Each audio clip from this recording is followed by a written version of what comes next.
نسلم على رسوله الكريم اما بعد فاعوذ باللہ من الشیطان الرجیم بسم اللہ الرحمن الرحیم۔ میرے پیارے سامعین و ناظرین، السلام علیکم۔ حاضر ہوں آپ کی خدمت میں میرے پیارے آقا کی پیاری پیاری باتوں کے ساتھ۔ نبی پاک صلی اللہ علیہ وسلم کے ایک صحابی سے مروی ہے کہ ایک آدمی نے نبی صلی اللہ علیہ وسلم سے کہا، مجھے ایسے کلمات بتلائیے جنہیں میں اپنی زندگی کا حصہ بنا لوں اور وہ زیادہ کلمات نہ ہو کہ میں بھول جاؤں۔ آپ صلی اللہ علیہ وسلم نے فرمایا، غصے سے بچو۔ اس نے پھر وہی بات دہرائی تو آپ صلی اللہ علیہ وسلم نے فرمایا، غصے سے بچو۔ آج حدیث مبارکہ کا جو موضوع ہے وہ ہے غصے سے بچنا اور غصے کے نقصانات۔ آپ نے حدیث مبارکہ سماعت فرمائی کہ رسول اللہ صلی اللہ علیہ وسلم نے کہا کہ آپ غصے سے بچو۔ پھر دوبارہ سوال کیا گیا، پھر آپ نے فرمایا غصے سے بچو۔ مزید اللہ تعالیٰ قرآن پاک میں ارشاد فرماتا ہے، چوتھے پارے میں فرماتا ہے، اعدت للمتقین۔ جنت جو ہے وہ پرہیزگاروں کے لیے تیار کی گئی ہے۔ انسان جتنی عبادات کرتا ہے، روزہ رکھتا ہے، نماز پڑھتا ہے، زکوٰۃ دیتا ہے، حج کرتا ہے، ان سب عبادات کا مقصد یہی ہوتا ہے کہ انسان متقی اور پرہیزگار بن جائے۔ اس کا کوئی اور دوسرا مقصد نہیں ہوتا۔ ساری عبادات اسی لیے کرائی گئیں کہ انسان تقویٰ پر آ جائے۔ تقویٰ کے معنی کیا ہوتے ہیں؟ اللہ سے ڈرنا اور گناہوں سے بچنا۔ تو انسان کی ساری جد و جہد، ساری جو انسان تکلیفیں اٹھاتا ہے، محنت کرتا ہے، وہ اسی لیے کرتا ہے کہ انسان تقویٰ کے اوپر آ جائے۔ اس لیے قرآن میں فرمایا نا اللہ تعالیٰ نے کہ روزے اس لیے فرض کیے گئے مسلمانوں پر کہ یہ متقی اور پرہیزگار بن جائیں۔ تو اللہ فرماتا ہے اعدت للمتقین، جنت جو تیار کی گئی ہے وہ متقی لوگوں کے لیے کی گئی ہے۔ آگے اللہ تعالیٰ ارشاد فرماتا ہے، وہ جو خوشحالی اور تنگ دستی میں اللہ کی راہ میں خرچ کرتے ہیں اور غصہ پینے والے اور لوگوں سے درگزر کرنے والے ہیں، اور اللہ نیک لوگوں سے محبت فرماتا ہے۔ متقی لوگوں کی جو ایک صفت بیان ہوئی، وہ صفت یہ بیان ہوئی کہ وہ لوگ، ان کا حال اچھا ہو یا تنگ دست ہو یا بہت اچھے حال میں ہو، وہ اللہ کی راہ میں خرچ کرتے ہیں۔ پھر ایک اور صفت ان کی بیان ہوئی کہ وہ لوگ غصے پر صبر کرتے ہیں اور لوگوں سے درگزر کرتے ہیں، ان کو معاف کرتے ہیں۔ پھر اللہ فرماتا ہے، اللہ نیک لوگوں سے محبت فرماتا ہے۔ تو غصہ پینے والے، درگزر کرنے والے، یہ نیک لوگ ہوتے ہیں۔ خالی نیک لوگ وہی نہیں ہوتے جو صرف نماز پڑھتے ہیں، روزہ رکھتے ہیں یا اور ارکان پر عمل کرتے ہیں، نہیں۔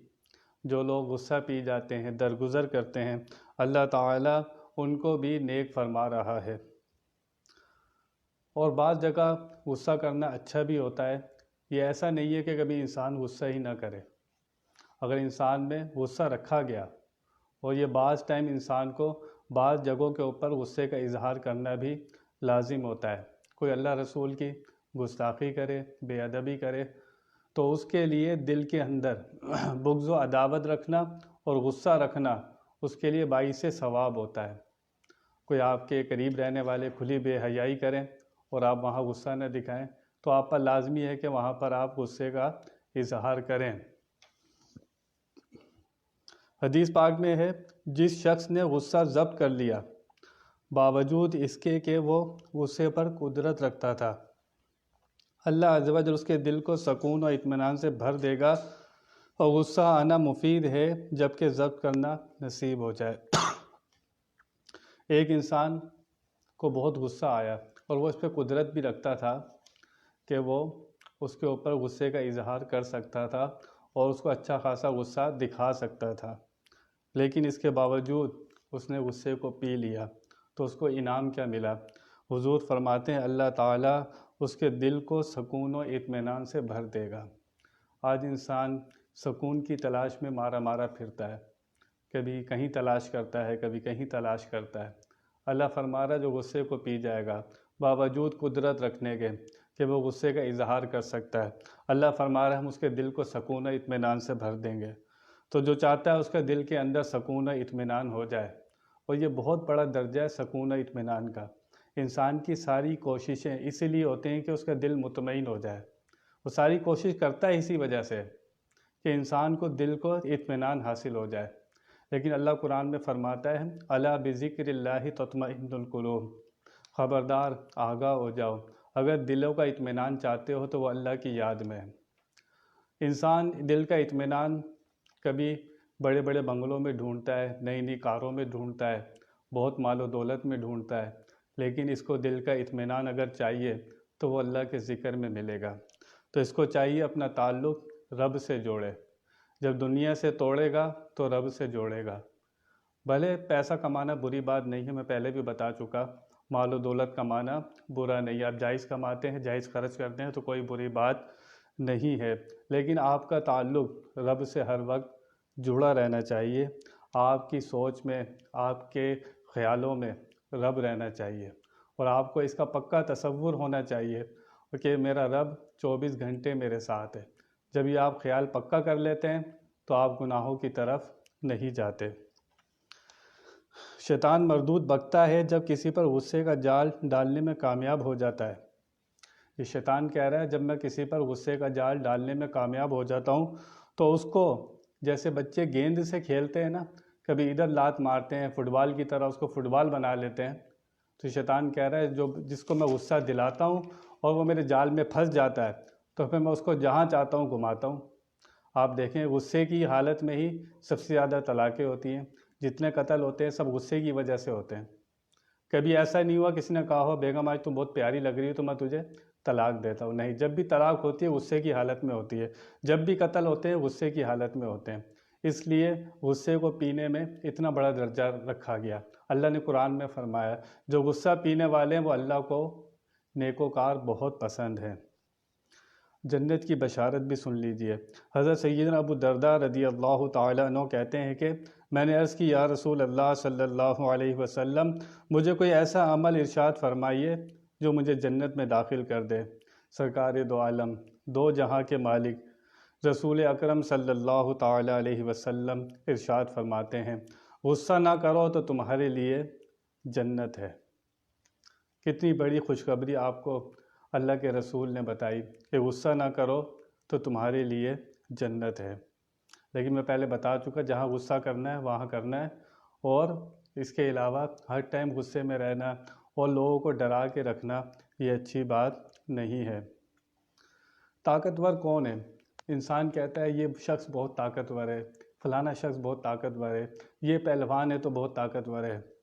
بخاری شریف میں حدیث پاک موجود، حضور اکرم صلی اللہ تعالی وسلم فرماتے ہیں طاقتور وہ نہیں ہے پہلوان کہ وہ جو دوسرے پہلوان کو ہرا دے، طاقتور وہ ہے جو غصے کی حالت میں اپنے آپ کو قابو پر رکھے، جو غصے کی حالت میں اپنے آپ کو قابو میں رکھتا ہے وہ پہلوان ہے۔ اور آپ جانتے ہیں اپنے آپ کو قابو کرنا کتنا مشکل کام ہوتا ہے۔ آپ انسان کے کتنے دشمن ہیں، اس کا نفس بھی دشمن ہے، شیطان دشمن ہے، دنیا دشمن ہے، اتنے دشمن ہیں اور انسان ایک ہے، ان سب کا اس نے مقابلہ کرنا ہے۔ تو جب اپنے آپ کو قابو رکھے گا، اپنے نفس کو قابو رکھے گا اور غیر سے روکے گا، صبر پر رہے گا اور غصے کو پی جائے گا، تو بخاری شریف میں حدیث پاک موجود، حضور فرماتے ہیں وہ پہلوان ہے۔ وہ کون ہے؟ وہ طاقتور پہلوان ہے جو اپنے آپ کو قابو میں رکھتا ہے۔ حضرت سیدنا ابو ہریرہ رضی اللہ تعالیٰ عنہ سے مروی ہے کہ 3 باتیں جس شخص میں ہوں گی اللہ تعالیٰ قیامت کے دن اس کا حساب بہت آسان طریقے سے لے گا اور اس کو اپنی رحمت سے جنت میں داخل فرمائے گا۔ 3 باتیں میں بھی آپ کو بیان کر رہا ہوں، میں بھی دیکھوں کہ میرے اندر کوئی کمی تو نہیں ہے۔ پہلی بات، جو تمہیں محروم کرے تم اسے عطا کرو۔ کیا مطلب؟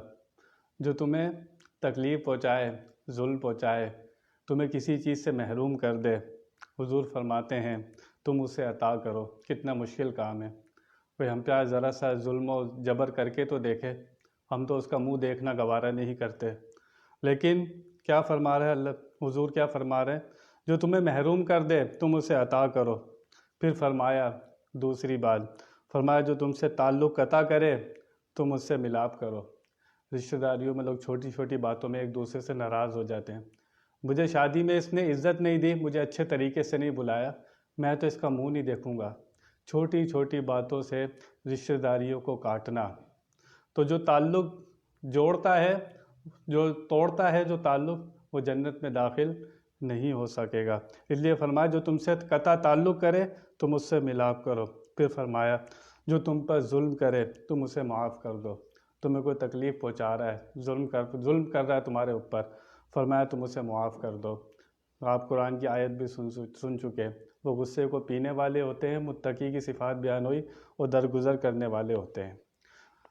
بس آخری بات، غصے کا علاج بھی آپ کو بتا دوں۔ بزرگان دین نے بتایا کہ جب انسان کو غصہ آئے، کہتے ہیں اعوذ باللہ پڑھے۔ کیا پڑھے؟ اعوذ باللہ من الشیطان الرجیم، اس کو پڑھنا شروع کر دے، اور جب تک غصہ نہ جائے پڑھتا رہے۔ پھر فرمایا لا حول ولا قوۃ الا باللہ العلی العظیم پڑھے، یہ پڑھتا رہے۔ پھر فرمایا باتیں زور سے بولا نہ کرے، چپ ہو جائے۔ پھر فرمایا غصہ نہ جائے تو وضو کر لے۔ پھر فرمایا ناک میں پانی چڑھا لے۔ یہ جو ناک ہوتی ہے انسان کی، یہ شیطان کی عماج گاہ ہوتی ہے، اس لیے فرمایا جب صبح اٹھو تو سب سے پہلے ناک میں پانی ڈالو۔ شیطان یہاں پہ آرام کرتا ہے پوری رات، ناک کے اندر رہتا ہے، تو اس کو اچھی طرح انسان کو صاف کرنا چاہیے۔ اس لیے وضو کا حکم ہے کہ ہر ٹائم انسان وضو میں رہے۔ جب وضو میں رہتا ہے تو میڈیکلی بھی کتنی وہ بیماریوں سے بچتا ہے جس کا اس کو اندازہ بھی نہیں ہے، کہ وضو کرنے سے جو انسان سر پہ پانی لگاتا ہے، مسح کرتا ہے، آپ میڈیکل سائنس بھی یہ کہہ چکی ہے، وہ انسان کبھی پاگل نہیں ہو سکتا۔ اسلام نے 1400 سال پہلے ہی بتا دیا تھا کہ جب مسح کرے گا، سر پہ گیلا ہاتھ پھیرے گا تو اس کے سارا جو سر ہے، اس کے سارے اعصاب سکون میں آ جائیں گے، انسان کبھی پاگل نہیں ہوئے گا۔ فرمایا کھڑا ہے تو بیٹھ جائے، بیٹھا ہے تو لیٹ جائے۔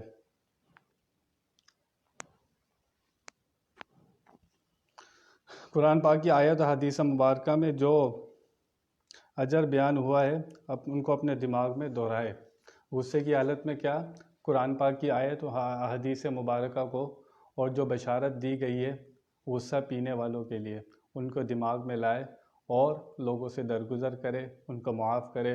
لوگوں کے کوئی جملہ برا لگ جائے تو اس کو برداشت کرنے کی کوشش کرے کہ اللہ نے، اس کے رسول نے اتنی بڑی برداشت دی کہ انسان اپنے آپ کو قابو میں رکھے، اور غصے کی حالت میں بالخصوص اپنے آپ کو قابو رکھے تو اس کے لیے جنت کی بشارت ہے۔ بیان میں کوئی غلطی ہوئی اللہ کی بارگاہ میں توبہ کرتا ہوں۔ آخر دعوانا ان الحمدللہ۔